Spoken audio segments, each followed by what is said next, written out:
ദൈവം രക്ഷിക്കട്ടെ.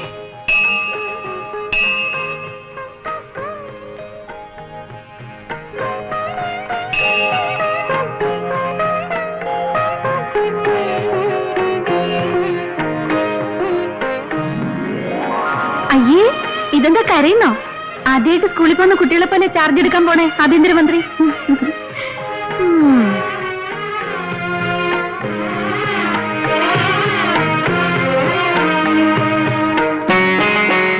പൊന്നു മോനെ, നന്നായി വാ. ബദരിങ്ങളെ കാത്തോളണേ. എന്റെ കുഞ്ഞിന് നല്ലത് വരുത്തണേ, എന്റെ പാറേപ്പള്ളി മാതാവേ. സർ, റൂട്ട് ഏതാണെന്ന് പറഞ്ഞാൽ അതനുസരിച്ച് ഈ റോഡ് ക്ലിയർ ചെയ്യാൻ മെസ്സേജ് കൊടുക്കാമായിരുന്നു. പിന്നെ ഈ സ്റ്റേഷന്റെ ബോർഡറിൽ അടുത്ത എസ്കോർട്ടിനെ അറേഞ്ച് ചെയ്യാൻ. വേണ്ട, എനിക്ക് വേണ്ടി ആരുടെയും വഴി മുടക്കാൻ പാടില്ല. എസ്കോർട്ടും ആവശ്യമില്ല. നിങ്ങൾ തിരിച്ചു പൊക്കോളൂ. സാർ, അത് ആഭ്യന്തരമന്ത്രിയുടെ ആദ്യത്തെ ഉത്തരവാണ്. എന്താ, അനുസരിക്കാൻ ബുദ്ധിമുട്ടുണ്ടോ? ഇല്ല. പൊക്കോളൂ. നീ എന്ത് പറയാ കാണിച്ചേ? എന്റെ ഭാര്യയും കുട്ടികളും കൊടി വെച്ച കാറിൽ നമ്മൾ പോലീസ് ആകുമ്പോഴോടുകൂടി പോകുന്നത് കാണാൻ വന്നിക്കുക. ജീവിതത്തിൽ ആദ്യമായിട്ടൊരു അവസരം കിട്ടിയത് അത് നശിപ്പിച്ചു. ഇതൊക്കെ പോളിസി മാറ്റേഴ്സ് ആണ്. പേഴ്സണൽ സ്റ്റാഫ് ഇതിൽ ഇടപെടേണ്ട കാര്യമില്ല. 3 പേരോടും കൂടിയാ പറഞ്ഞത്, മനസ്സിലായോ? പറഞ്ഞെന്നൊക്കെ മറന്നോ? 3 ആളാ കാർ കയറിക്കോ. അപ്പൊ നീയോ? ഞാൻ മുഖ്യമന്ത്രി കണ്ടിട്ട് ഓഫീസിൽ എത്തിക്കോളാം. നിങ്ങൾ ഓഫീസിൽ വെയിറ്റ് ചെയ്താൽ മതി. നീ വേറെ വയ്ക്കാൻ പിന്നെ പോലീസിനെ പറഞ്ഞേക്കണോ? ഒരു ഞങ്ങൾക്ക് എസ്കോർട്ട് വന്നോട്ടെ. എടോ എസ് ഐ കുമാരേട്ടാ, ആ വണ്ടി കയറ്. തങ്കച്ച, ഓഫീസ് ചെന്നാൽ എന്റെ മുറി കയറ്റി ഒരക്ഷരം മിണ്ടാതെ ഇരുത്തിക്കോണം. ഇയാളെ വെറുതെ കയറൂരി വിടരുത്, കേട്ടല്ലോ? വേറെ വൈകണ്ട, വണ്ടി പോട്ടെ. എന്റെ കാര്യം. ഓ, തന്നെ ഗവൺമെന്റ് ആക്കുന്ന കാര്യം ഞാൻ പറഞ്ഞ് സമ്മതിപ്പിച്ചിട്ടുണ്ട്. അങ്ങ് ചെന്ന് ടോട്ടറപ്പിക്കാം. Thank you sir. Sir,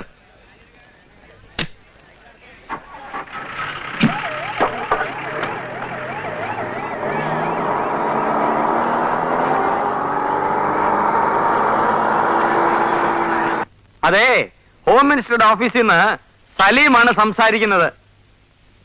IG of administration കൊടുക്കണോ? ആ സലീമാണ്. ഞാൻ പറഞ്ഞിരുന്ന കാര്യങ്ങൾ ഇതുവരെ ചെയ്തില്ലല്ലോ. ഓർമ്മയില്ലെന്നോ? നല്ല പാർട്ടി. എന്റെ പൊന്ന IG, പറയുന്ന കാര്യങ്ങളൊന്ന് കുറിച്ചു വെച്ചൂടെ?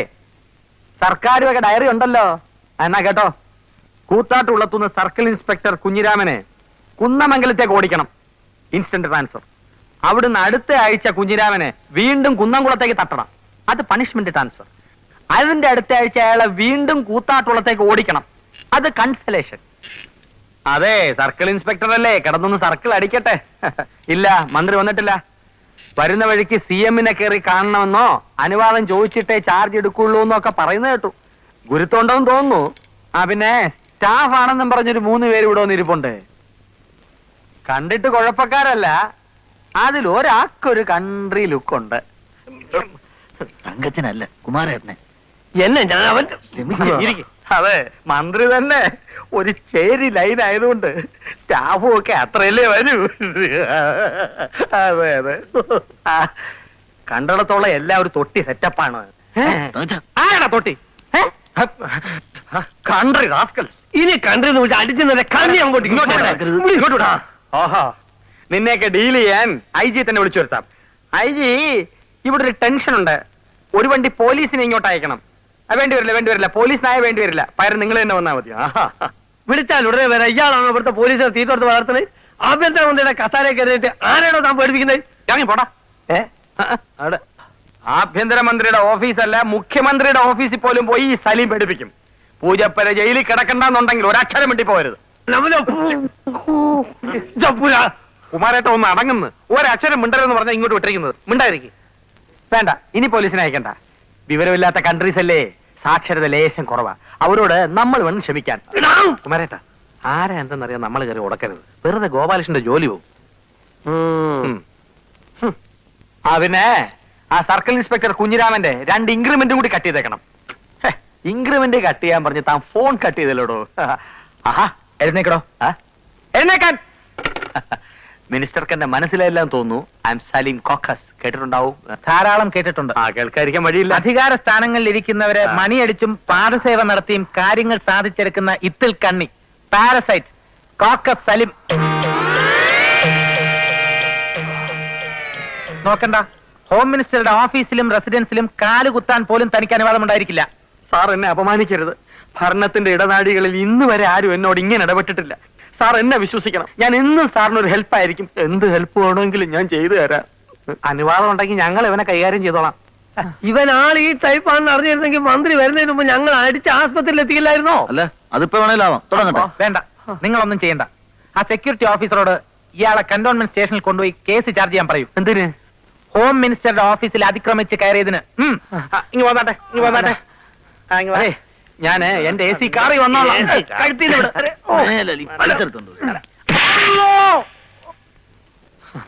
ഈ സംസ്ഥാനത്ത് കോക്കസ് സലീമിന് എന്തെങ്കിലും പ്രസക്തി ഉണ്ടോ എന്ന് എനിക്ക് ഇന്ന് അറിയണം. അവൻ എന്നെ കസേരയെ നെഴിപ്പിച്ചു. അവന്റെ കസേര ഇന്ന് ഞാൻ തെറിപ്പിക്കും. മുത്തച്ഛ ഗവൺമെന്റ് പോളിസി.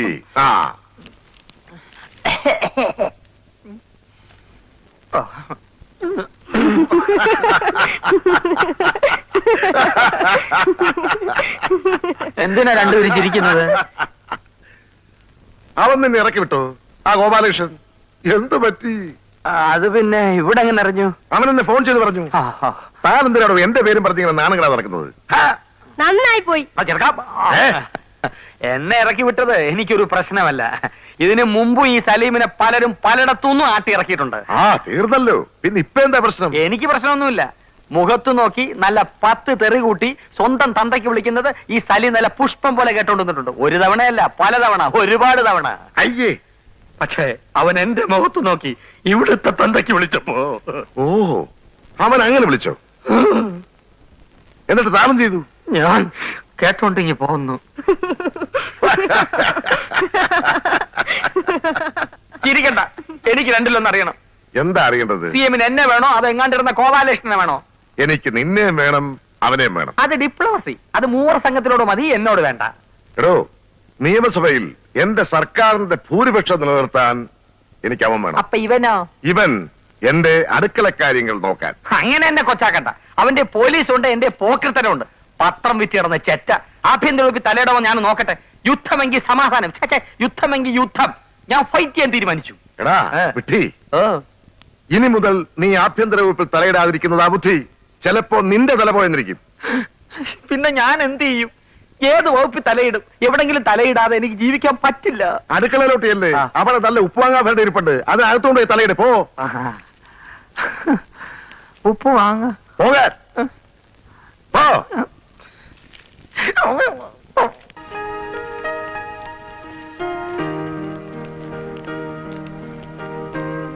ഇരിക്കൂ.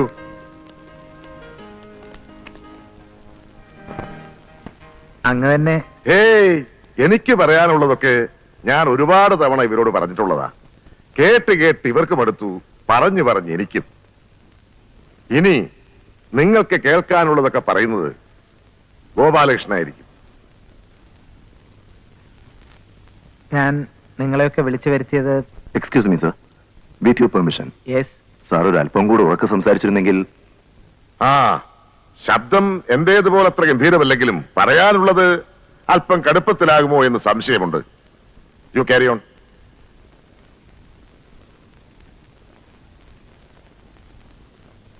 കഴിവും ഭരണപാഠവുമുള്ള ഒരുപാട് പേർ എനിക്ക് മുമ്പ് ഈ കസേരയിൽ ഇരുന്നിട്ടുണ്ട്. അവരോടൊപ്പം നിങ്ങളിലേറെ പേരും പ്രവർത്തിച്ചിട്ടുമുണ്ട്. അവർക്കുണ്ടായിരുന്ന മേന്മകളോ തലയെടുപ്പോ ഒന്നും അവകാശപ്പെടാനില്ലാത്ത ഒരാളാണ് ഞാൻ. അവിടെ കേൾക്കാമോ ആവോ? BA-ക്ക് സിലബസിലുണ്ടായിരുന്ന പൊളിറ്റിക്സ് ടെക്സ്റ്റുകളിൽ നിന്ന് പരീക്ഷയ്ക്ക് വേണ്ടി കാണാതെ പഠിച്ച കാലഹരണപ്പെട്ട രാഷ്ട്രീയ തത്വങ്ങൾ കുറച്ച് മനസ്സിലുണ്ട്.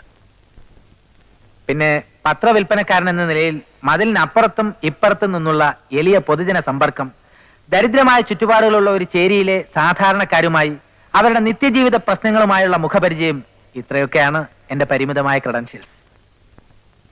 നിങ്ങൾക്ക് ബോറാവുന്നുണ്ടാവും. എനിക്ക് പറയാനുള്ളത് എന്നെക്കുറിച്ചല്ല, നിങ്ങളെക്കുറിച്ചാണ്.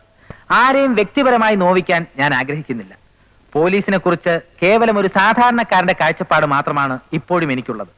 അതുകൊണ്ട് തന്നെ പോലീസിലെ ഉന്നതന്മാർക്ക് മുമ്പിൽ തന്റേടമായി മനസ്സ് തുറക്കാൻ അവസരം കിട്ടിയ ഒരു സാധാരണക്കാരനായാണ് ഞാൻ ഇവിടെ നിൽക്കുന്നത്. രാജാവ് നഗ്നനാണ് എന്ന് വിളിച്ചു പറഞ്ഞ കുട്ടിയെ പോലെ. ഒരു ഭരണകൂടത്തെ അധികാരത്തിലേറ്റാൻ ജനസമൂഹത്തിലെ ഭൂരിപക്ഷത്തിന്റെ പിന്തുണ വേണം.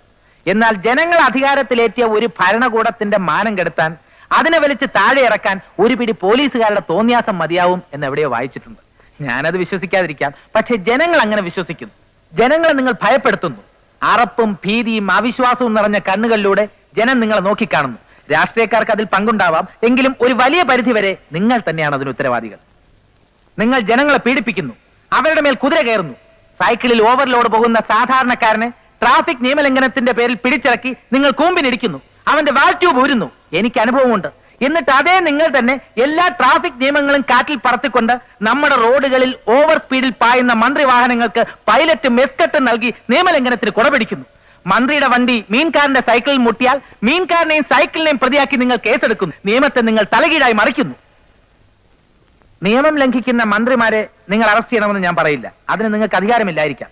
പക്ഷെ പാവം സൈക്കിളുകാരന്റെ നേർക്കൊന്ന് കണ്ണടച്ചുകൂടെ? ഓട്ടോറിക്ഷക്കാരനെ ഒന്ന് വെറുതെ വിട്ടൂടെ? വിടണം, വിട്ടേ തീരും. മുച്ചീട്ട് കളിക്കാരനെ പിടിച്ച് മുണ്ടുരിഞ്ഞ് ലോക്കപ്പിൽ നിർത്തിക്കോളൂ, എനിക്ക് പരാതിയില്ല. പക്ഷെ നിശാ ക്ലബ്ബുകളിൽ പുലരും വരെ ഇരുന്ന് 10,000ങ്ങൾക്ക് തായം പറഞ്ഞ് ചീട്ട് കളിക്കുന്ന വമ്പന്മാരായ രാക്കോഴികളെ നിങ്ങൾ കണ്ടില്ലെന്ന് നടിക്കരുത്.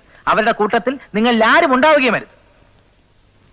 കൈക്കൂലി വാങ്ങിക്കുന്നവർ കൂട്ടത്തിലുണ്ട് എന്ന് എനിക്കറിയാം. ഞാനായിട്ട് അത് അവസാനിപ്പിക്കാമെന്ന മൂഢവിശ്വാസമില്ല. വാങ്ങിച്ചേ തീരൂ എന്നുള്ളവരെ തടയാനും സംവിധാനമില്ല. പക്ഷെ ഒന്നുകിൽ പ്രതിയോട് അല്ലെങ്കിൽ വാദിയോട് ദയവ് ചെയ്ത് രണ്ടു കൂട്ടരോടും കിമ്പളം കൈപ്പറ്റുന്ന രീതി ഇനിയെങ്കിലും അവസാനിപ്പിക്കണം. അടിക്കുപ്പായത്തിന്റെ ചരടിൽ പ്രതികളെ കെട്ടിത്തൂക്കി ആറ് നിൽക്കാൻ ഇടം പോരാത്ത ലോക്കപ്പിൽ ക്രൂരമായി വധശിക്ഷ നടപ്പിലാക്കുന്ന ആരാച്ചാർമാരുമുണ്ട് നമുക്കിടയിൽ. ഇന്ത്യൻ ശിക്ഷാ നിയമത്തിൽ ലോക്കപ്പിൽ വധശിക്ഷ നടപ്പാക്കാനുള്ള അവകാശം പോലീസുകാർക്ക് എഴുതി വച്ചിട്ടില്ല എന്ന് ദയവ് ചെയ്ത് മനസ്സിലാക്കുക. അടച്ചാക്ഷേപിക്കുകയല്ല ഞാൻ, ആർക്കെങ്കിലുമൊക്കെ മുഖം കുനിക്കേണ്ടി വരും. അതറിയാവുന്നതുകൊണ്ട് പറഞ്ഞു എന്ന് മാത്രം. വേണ്ട, സഹായത്തിനാണെങ്കിൽ ആരും മുഖ്യമന്ത്രിയെ നോക്കണ്ട. പോലീസുകാരോട് അദ്ദേഹത്തിന് ഒരു പ്രത്യേക സ്നേഹവും വാത്സല്യവുമുണ്ട്, സമ്മതിച്ചു. നിങ്ങളിൽ ചിലരെങ്കിലും അത് ഒരുപാട് മുതലെടുക്കുകയും ചെയ്തിട്ടുണ്ട്. പക്ഷെ ഇനിയില്ല. നിങ്ങൾ അതിരുവിട്ട് സ്നേഹിക്കുന്ന പതിവ് അദ്ദേഹം മതിയാക്കി. പുറമേക്ക് അദ്ദേഹത്തിന്റെ മുഖത്തൊരു ഇഷ്ടക്കേടുണ്ടെന്ന് നിങ്ങൾ കരുതുന്നുവെങ്കിൽ തെറ്റി. എനിക്കറിയാം ഉള്ളിന്റെ ഉള്ളിൽ അദ്ദേഹം എന്നോട് യോജിക്കുന്നുവെന്ന്. കാരണം ആത്യന്തികമായി അദ്ദേഹം ജനങ്ങളുടെ കൂടെയാണ്, ജനങ്ങളുടെ മാത്രം നേതാവാണ്. ആരും ഞെട്ടണമെന്നില്ല. നിങ്ങളുടെ മുഖത്ത് നോക്കി ആരും ഈ സത്യങ്ങൾ വിളിച്ചു പറഞ്ഞിട്ടില്ല. അതുകൊണ്ടാണ് ഈ ഞെട്ടൽ. ഒന്ന് മാത്രമേ പറയാനുള്ളൂ. നിങ്ങൾ ഉണ്ണുന്ന ചോറ് സർക്കാരിന്റെ ടാക്സ് വെട്ടിക്കുന്ന കുബേരന്മാരുടേതല്ല, ഉപ്പിനും സേഫ്റ്റി പിന്നിനും വരെ കരം കൊടുക്കുന്ന കുചേലന്മാരുടേതാണ്. സാധാരണക്കാരന്റെ ചോറ്. അവന്റെ അന്നം തിന്നിട്ട് അവനെ കട്ടുമുടിക്കാനും ഇടിച്ച് നട്ടല്ലൊടിക്കാനും ഒരു പോലീസുകാരനും തയ്യാറാകാൻ പാടില്ല. അങ്ങനെ വന്നാൽ പോലീസ് ജനങ്ങളെ തല്ലുന്നതിന് പകരം ജനങ്ങൾ പോലീസിനെ തല്ലുന്ന ഒരു കാലം വരും. അതിനിട വരാതിരിക്കട്ടെ. ജയ് Hind.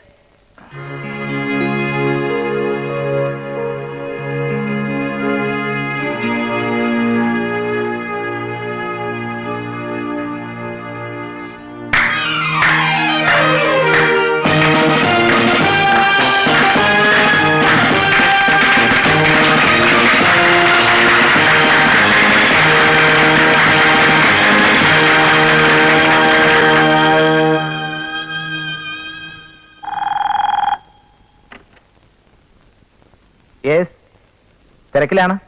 But you can come.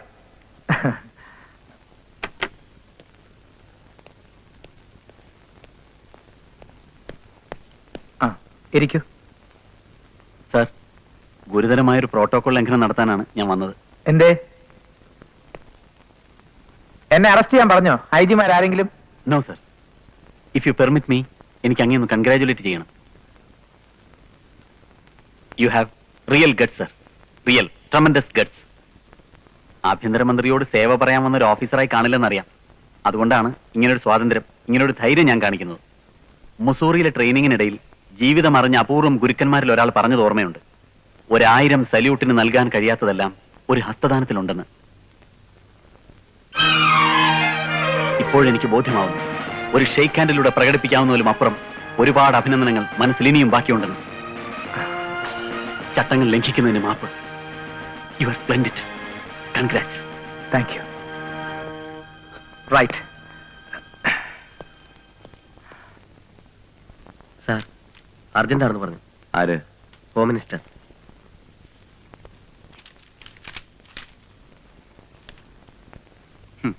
He is an upstart.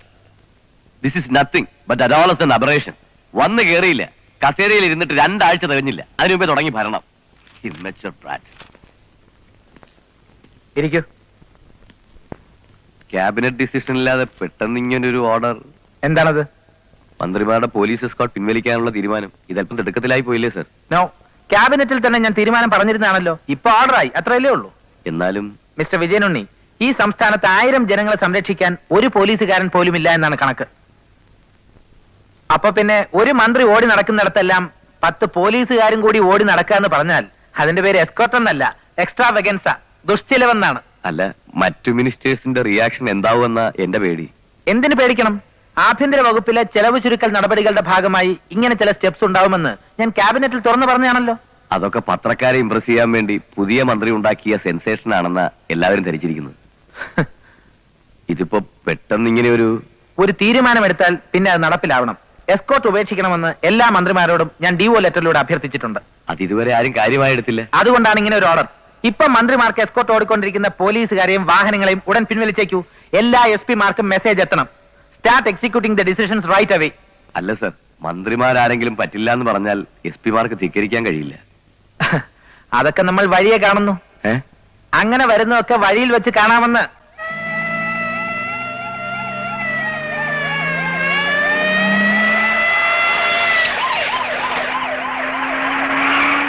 എന്ത് പറ്റിയടോ? വണ്ടി വഴി കിടന്നു അല്ലേ? ഇതിനാ പറയുന്നത് മന്ത്രിയുടെ വണ്ടിക്ക് അകമ്പടിയും പൈലറ്റും വേണമെന്ന്. അല്ല സർ, ഒരു സെക്കൻഡ് ഒന്ന് ഇറങ്ങിയാൽ ഒരു കാര്യം പറയാനുണ്ട്. അവിടെ വന്നങ്ങ് പറഞ്ഞാ മതി. Sir please. എന്താന്ന് വെച്ചാ പറയടോ. എനിക്ക് അങ്ങനെ എന്നിട്ട് 3-4 കോൺഫറൻസ് അറ്റൻഡ് ചെയ്യാനുള്ള. സർ, മന്ത്രിമാർക്കുള്ള പോലീസ് എസ്കർട്ടും പൈലറ്റും പിൻവലിക്കാൻ നമ്മൾ തീരുമാനിച്ചതാണ്. ഓഹോ, ഇന്നു മുതൽ അത് നടപ്പിലാവുകയുമാണ്. ആര് തീരുമാനിച്ചു നടപ്പിലാക്കാനേ? ആഭ്യന്തരമന്ത്രി. സർ, ഒരു തർക്കത്തിന് ഞാനില്ല. മുഖ്യമന്ത്രി ഇന്ന് പത്രസമ്മേളനം വിളിച്ചുകൂട്ടി പത്രക്കാരെ വിവരം അറിയിച്ചു കഴിഞ്ഞു. ആ നിലയ്ക്ക് എസ്കർട്ടും പൈലറ്റുമായി അങ്ങ് തലസ്ഥാനത്തേക്ക് ചെന്നാൽ പത്രക്കാർക്ക് അതൊരു തമാശയാവും. ഇതൊക്കെ വഴി തടഞ്ഞു നിർത്തി പറഞ്ഞാ മതിയോ? അല്ല sir, concern SP mark message കൊടുത്തിരുന്നു. പിന്നെ തീരുമാനം അങ്ങേക്ക് അറിയാവുന്നതാണ്. ട്രാഫിക് കൺട്രോൾ വഴി നിങ്ങൾക്ക് മെസ്സേജ് കിട്ടിയതല്ലേ? അതെ സർ. പിന്നെ ഇദ്ദേഹം നിർബന്ധമായിട്ട് പറഞ്ഞപ്പോ, എടോ ഗോപാലകൃഷ്ണ, ഓർഡറിൽ നിന്ന് എന്റെ പേരും ഒഴിവാക്കിയത്. ആ മന്ത്രി ആയാലും കൂടെ 5-6 പോലീസും പട്ടാളവും ഒക്കെ വേണം. ഇല്ലെങ്കിൽ പിന്നെ മന്ത്രിക്ക് എന്തോടൊരു വില. അത് ശരിയാവില്ല സർ. ഗവൺമെന്റിന്റെ തീരുമാനം ഒരു മന്ത്രി തന്നെ അനുസരിക്കുന്നില്ല എന്ന് വന്നാൽ നാളെ പത്രങ്ങൾക്ക് അതൊരു സദ്യയായി. എന്ത് പറഞ്ഞാലും പത്രക്കാര്. എടോ, ഈ പത്രക്കാർക്ക് ഇതിലും വലിയ സദ്യ കൊടുത്തവനാ ഞാൻ. സർക്കാരിന്റെ ഖജനാവിന്ന് 10-20 ലക്ഷം രൂപ മുടക്കി മോടി പിടിപ്പിച്ച മന്ത്രിമന്ദിരത്തിൽ നിന്ന് പുതിയ മന്ദിരത്തിലേക്ക് ഞാൻ താമസം മാറ്റിയപ്പോഴും എഴുതി ഈ പത്രക്കാര്, ഭക്ഷ്യമന്ത്രി ധൂർത്തടിച്ചു, ഖജനാവും പിടിച്ചു എന്നൊക്കെ. എന്നിട്ട് എനിക്കൊരു ചുക്ക് സംഭവിച്ചില്ല. പിന്നെ ആ എസ്കോർട്ടും പൈലറ്റും ഒക്കെ.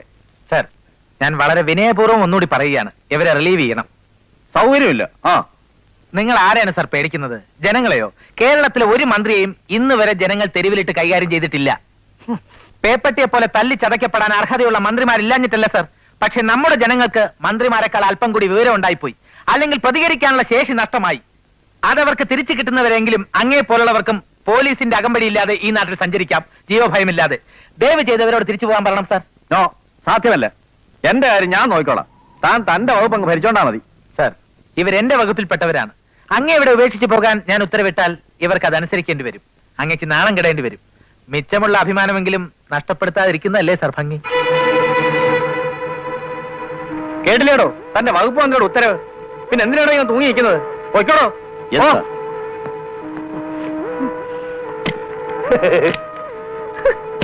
വണ്ടി വിടറോ.